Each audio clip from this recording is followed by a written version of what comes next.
The ultimate fishing experience is brought to you by Lund Boats.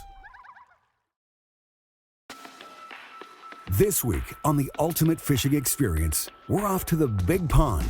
Sturgeon Bay, Wisconsin is our destination. Lake Michigan's Silver Kings, our quarry. Veteran Great Lakes guides Gary and Nick Nault show us the ins and outs, ups and downs of the latest offshore trolling techniques for catching these nomadic powerhouses.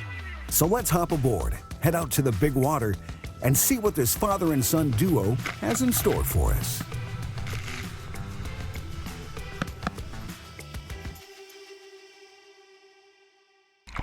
I'm Gary Nault. This is my son Nick. We're here in Sturgeon Bay, Wisconsin, and we're heading out through the ship canal, heading out into Lake Michigan for a day of salmon fishing.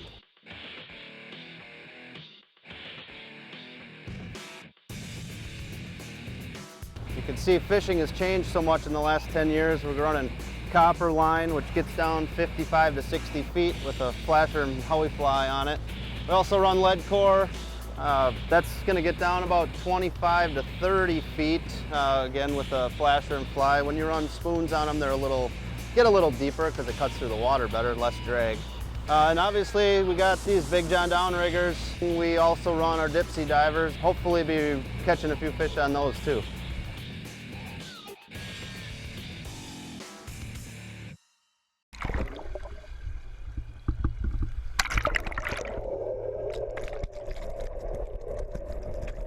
So this afternoon we've got a pretty good spread out here. Both sides are set the same. Lead core out on boards, those are getting way far away from the boat. They're only down about 25 feet or so. We're also running 4 Dipsies, 2 on each side. They're roughly, the ones farther forward, the high Dipsies. Here we got a fish on right here. This one's on one of those lead cores we were talking about.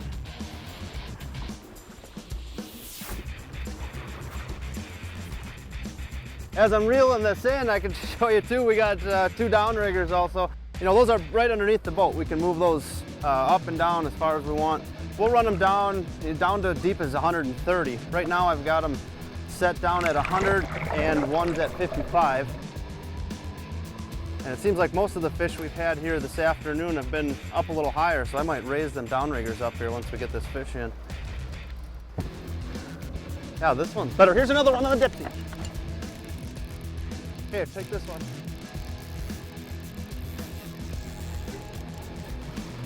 Got a double.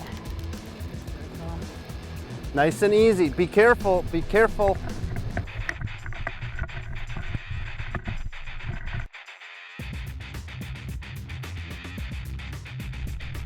You can't go back any farther. Okay, perfect. Nice.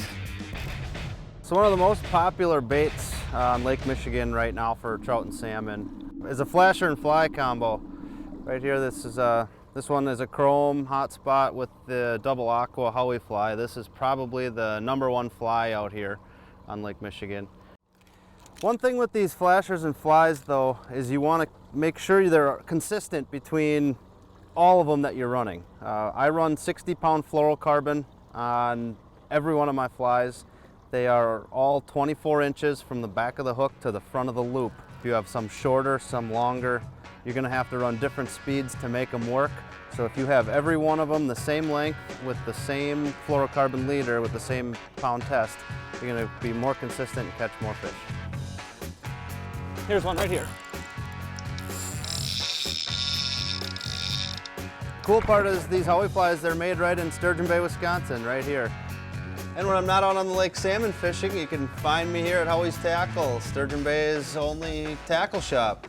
We obviously sell a variety of tackle for salmon, bass, walleyes, anything you can catch here in Door County. We do some reel repair and just a lot of the maintenance stuff on fishing equipment. And the most important thing too is the Howie fly is all made right here.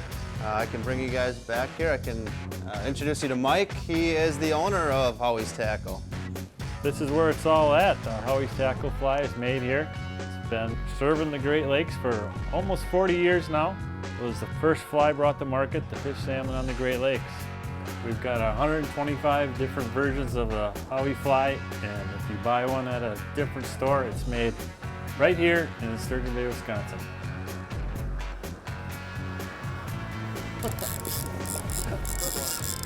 We'll get another one. There's a pounder. Got two? So you're reeling in the far one this time, I'm not. Oh, come on. Wind picked up a little bit out here today, but it's nothing we can't handle. All right, we got one coming up right here. Yep. Okay, here he comes. Nice. Well, we had a great afternoon out here. We got a couple nice ones here that I'm holding. We got another 6 or 7 in the cooler. We're gonna call it a night and head out first thing tomorrow morning, see if we can do this again.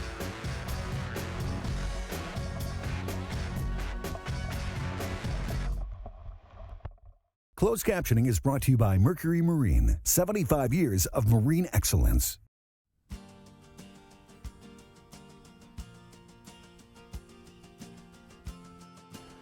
One of the unique things about Sturgeon Bay, and it's pretty much unique to the whole Midwest, is that we sit on the thumb of Wisconsin between Green Bay and Lake Michigan, which means that we have a both cool water fishery and a warm water fishery.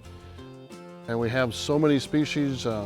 I think our walleyes have never been better than what they are right now. Our smallmouth bass are bigger than they've ever been, with lots of good numbers.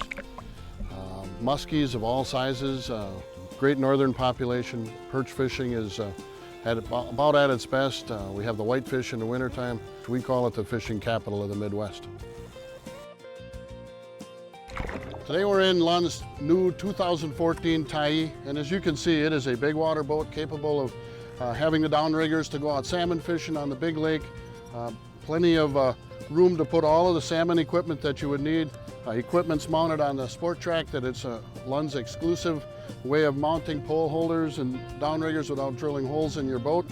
And there's room for a bunch of fishermen to come along, plenty of seating. Great boat for out on Lake Michigan. Later today we may go out and do some smallmouth fishing, and you can see that the electric motor up on the bow allows us to do that. We can take all of this off and clear room for everybody to cast. Plenty of storage, built-in coolers, lots of storage up in front. Makes it just a great boat for all-around use.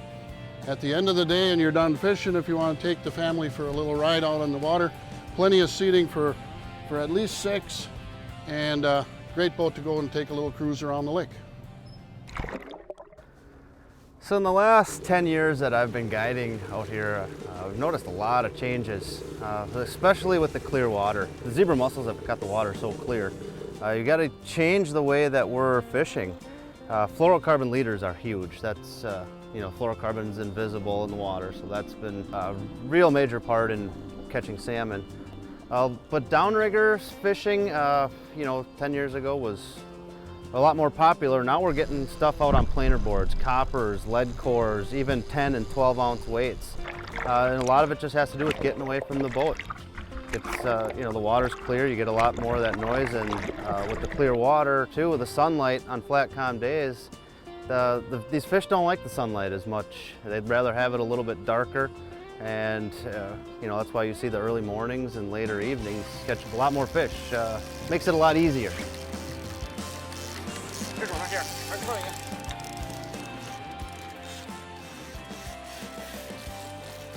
you. Another Dipsy bite.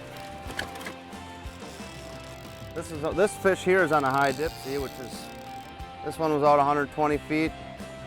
Still pretty high in the water column. We got some downriggers down deep, and another set of Dipsies actually just below this one. So far this is our second bite on a Dipsy this morning. So it seems like these fish are a little bit higher yet, which they tend to be a little bit higher right away in the morning, and as the sun comes up higher, they'll go down a little bit if, depending on a lot of water temperature. And it seems like the water's still cold, so we still do have the sun is coming up, and these fish weren't too far down. So I think definitely having these Dipsies stretched out farther back than it does on like the downriggers. You could set them at the same, pretty close to the same depth down, but the downriggers are a lot closer to the boat, and I think a lot of times when the water's calm like this and clear, Dipsies being farther away from the boat are going to work better than the downriggers, but it's early. We just started. We'll see what we can come up with.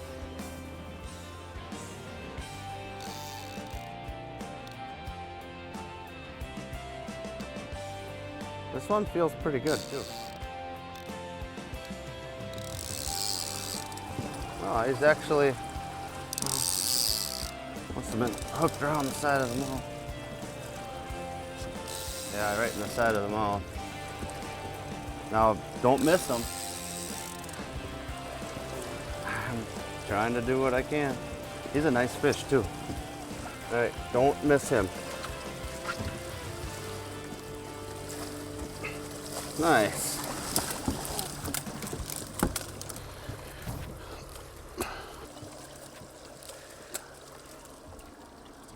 It's a good one. Well, here's our first one for the morning. Fit on a wire Dipsy with the hot spot with Howie fly. Those flies and dodgers are working awesome right now. See, it's a great flat calm morning, so we'll get this guy in the cooler here and we'll see if we can get ourselves a few more.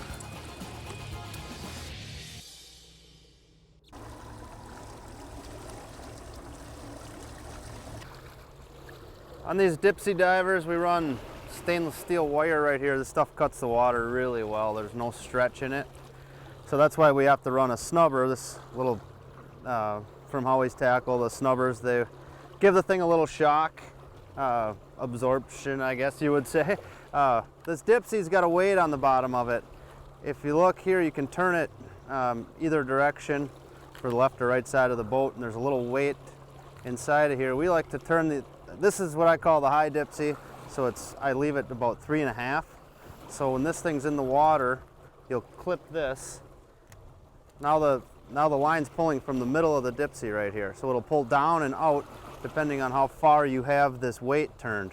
So if it's at 3.5 where I got it now, it's going to pull farther out than if I had it turned at, let's just say I had it at 1. It's going to pull out, but it's going to pull a little deeper. So you can run 2 of them off each side of the boat like we're doing here today. From the snubber right here off of the back of the Dipsy right to the bait, we use a fluorocarbon leader. I like to use 40 pound because, well, fluorocarbon, for one, it's tough, it's stiff, it's invisible in the water. We like to make them the length, approximately the length of the rod. So if you reel the Dipsy diver up to the end of the rod and you pull your leader back, you know, somewhere just shy of the end of the rod, so when you're getting the fish to the back of the boat, you want to be able to net it. If your leader's too long, you'll be sitting there reaching out and you won't be able to net the fish, and you'll be sitting there and it'll kind of be funny with a shorter net handle than you got the leader. So make them the length of the rod. It's the best way to do it. I'm letting out 101 feet on this one. Roughly gonna get down 20 to 25 feet. We noticed the thermocline that's right at about the 20 to 25 foot mark, so we let this out, try to get this right in on that zone there, and it seems to be working. We've had quite a few bites on our high Dipsies today. Just can't get them all to the boat yet. Everything's got to be on odd numbers. Just something I gotta have. If it's an even number, it's bad luck. If you look at all these lines here, like this one will be 121, that's 111. This one's not down 50, it's down 51. Everything's got to be on an odd number. I don't know why, it's just something I've done for a long time. Today we're trolling out here on Lake Michigan, and in this Lund boat that we're using, it is equipped with Mercury SmartCraft gauges. And these gauges monitor all your engine functions, from battery voltage, trim, percentage of fuel that's left in the fuel tank. Here's our water temperature. Here's the percentage of oil temperature and oil pressure. And then we have our trim and engine RPM done digitally. Water pressure, water temperature, voltage again, and engine hours. Even has a fuel function on there that can control and save you fuel. As we're using it today though, trolling out here on the big motor, we're using the 225 Verado.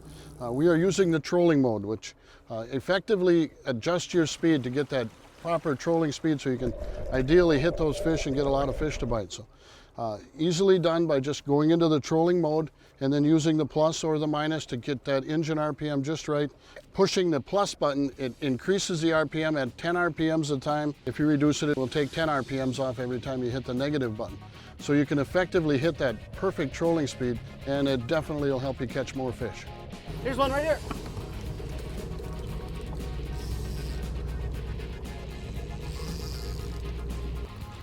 Oh, I did a good job putting you on that fish, Nick. Well, it's one in the last how long? You're gonna have to reel one of these things in pretty soon. No, I'm not. I've done that. You have a weird bite on that though, wasn't it? It was. Just it held pulled it back. and Like a then walleye. Nice. It's this one, I don't know, he's probably 5-6 pounds. But these are my favorite fish to catch. I mean, these things they taste so good. You put these on the grill and there's nothing better.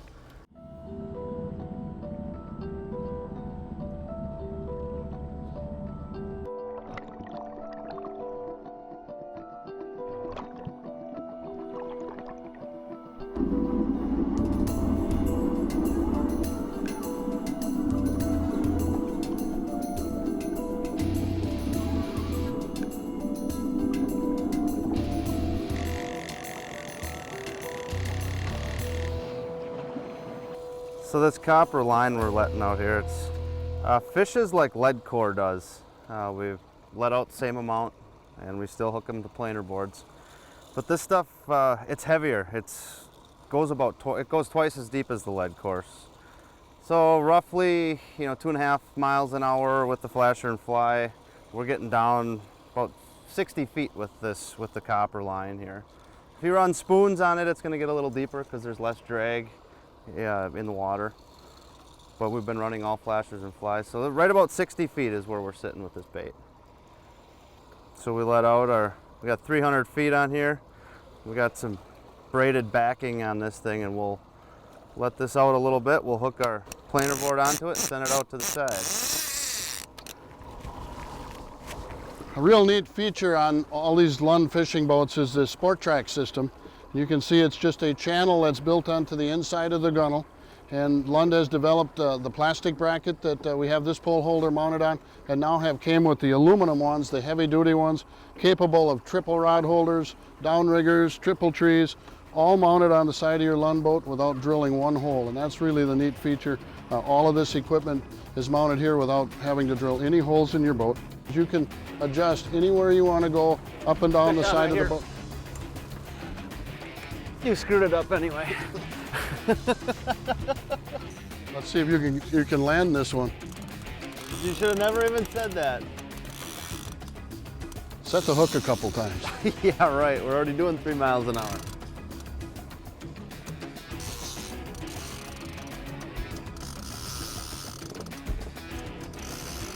Gotta be on them right away. If you're not on these poles, these fish will come off.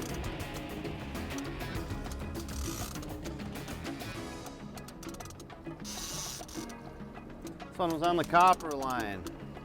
We're running the edge of the bank reef here at Sturgeon Bay. I think we were in about 100 feet when that one bit. This one was he was down about 60, so with it being on a planer board, he was probably up and a little shallower than the boat was.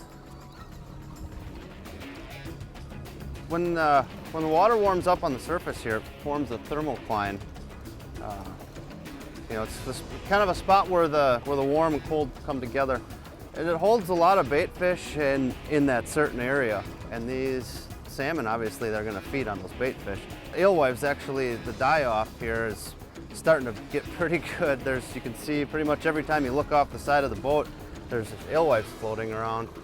And you can tell the water's warming up. When that water starts to warm up a little bit, these things, you'll start to see a die-off of these alewives. And then the fishing usually picks up pretty good when you start to see that. We got the board off here. Now we got another 350 feet.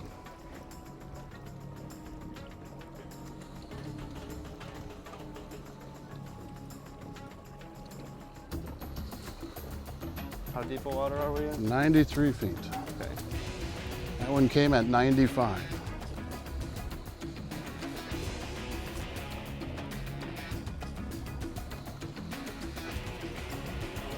There he is, up on the surface right now.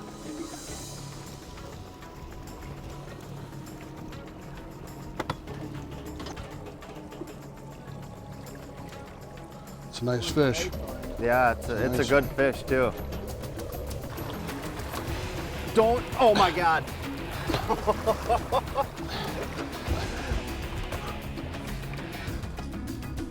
Another one on the Howie fly. Look at that one, he's just chewed up. These things are awesome. I mean, it's hard to beat this fishing. It's incredible. This is so much fun. Well, Nick, we spent the last couple of days out of Sturgeon Bay, Wisconsin, out on the Lake Michigan side, and pretty nice to be out there in this 2075 tie with all this rigging on it. Really helped us catch a bunch of fish. Here's a couple of the ones we got this morning. A couple of great salmon. Can't wait to fillet these things up and eat them tonight for dinner. It's gonna be great.